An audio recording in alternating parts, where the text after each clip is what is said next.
Hello everyone. Many spiritual teachers have said that the purpose of your life is joy. But you may be asking, why? Why is the purpose of my life joy?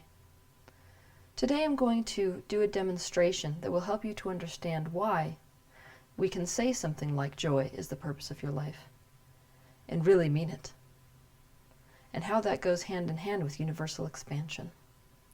For today's exercise, I'm going to be using my trusty right-hand man, Blake Dyer. So let's have him come forward. This is Blake. For this demonstration, Blake is going to be representing my higher self, my non-physical eternal aspect. From non-physical perspective, where he now is, he chooses, for the purpose of his own expansion, to project forward into physical form. So let's pretend that I am now the projection of him into physical form, my higher self. Originally, my higher self would choose an intention, like I want to know what love is. And that intention is what begins to collect all of the necessary ingredients that go into a physical life. It attracts your zodiac, it attracts where you're born, it attracts your genetics, it attracts which parents you come down to. When that intention is focused on long enough by my higher self, soon I project forth into the third dimension, the physical dimension. And now I am a zygote. And that develops into a fetus, and so on and so forth. So here I am, the physical projection of my non-physical self. But did you notice that when the non-physical self projects forward a physical self, it does not become the physical self? What happens is it becomes now 2 points of perspective. I am now my physical perspective, but I am simultaneously my non-physical perspective. Because my non-physical perspective is gaining expansion and learning from me, the physical projection. So let's say that your original intention was, I want to know what love is.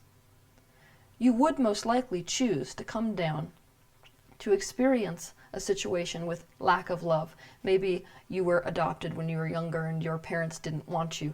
Maybe you came down into a family with too many children, so they couldn't focus the love towards you that you needed.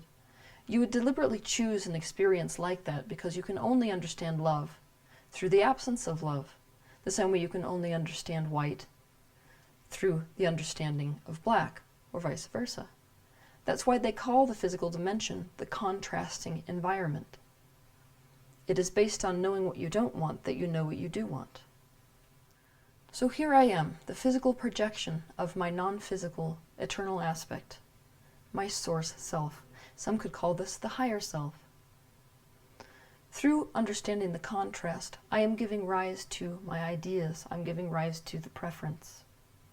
So let's say that I come down into a family unit that doesn't entirely enjoy my being.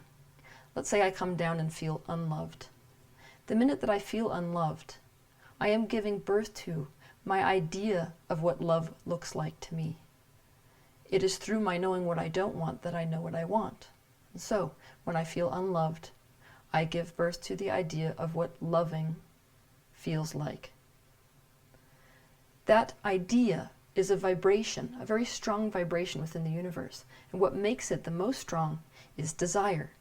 Desire is what tells the universe what to become. Desire tells the universe to match the frequency of the idea that you have just given rise to. So the minute I desire an idea which I have given rise to, my higher self now becomes that expansion.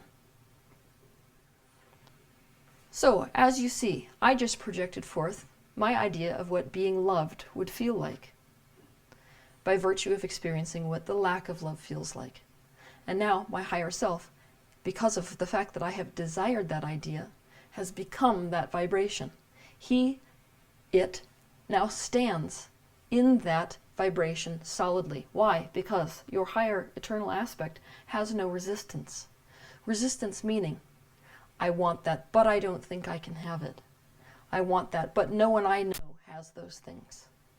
It has no thoughts that are resistant in nature. And so it becomes the vibration of what you desire immediately.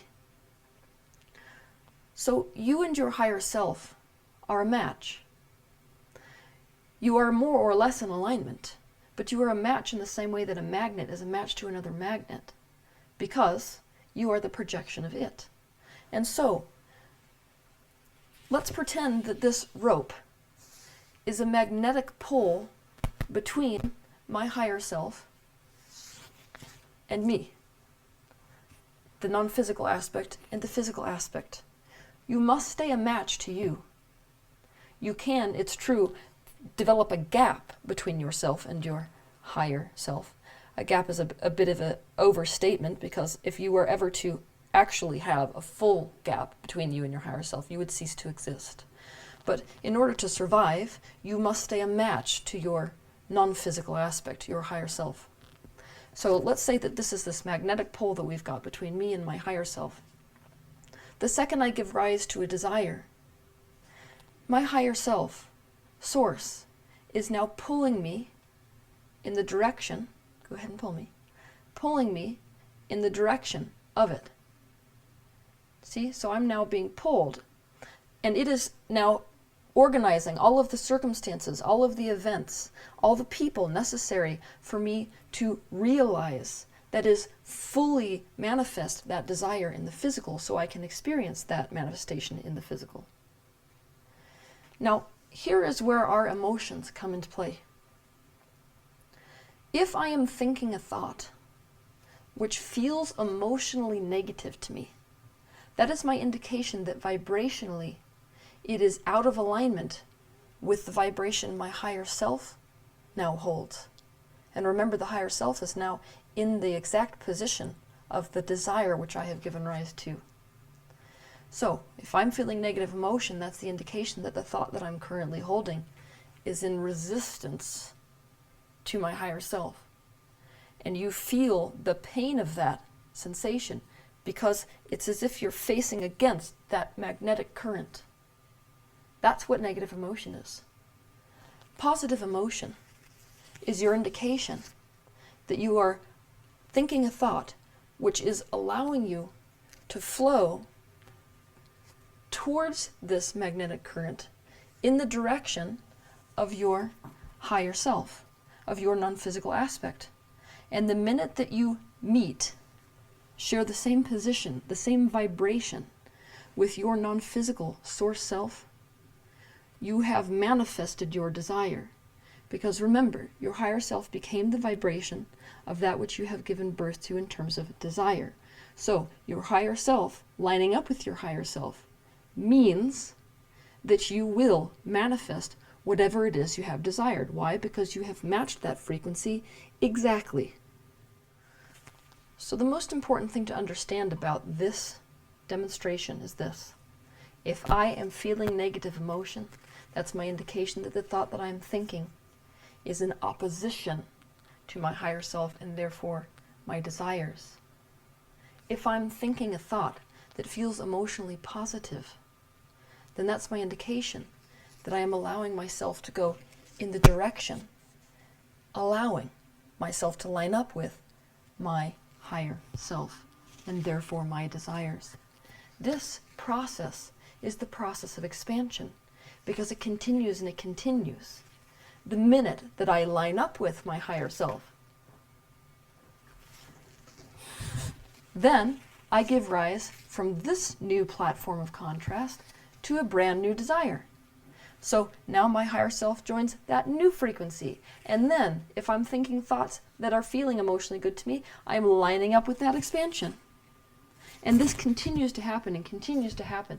And so you see, more expansion comes from a being who is able to continually find alignment with their higher self.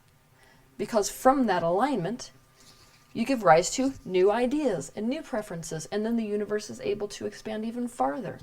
Much farther than, say, if you were to, for example, continue to think a negative thought for a long period, and thus never allow yourself to move into the expansion which you have created. You have always created expansion for your non-physical self.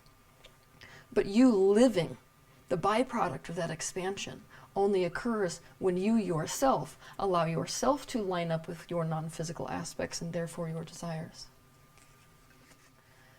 So it's easy to see, based on this demonstration, that more universal expansion is coming from someone who is able to line up with their non-physical aspects, to line up with and achieve the same vibration as their own desires.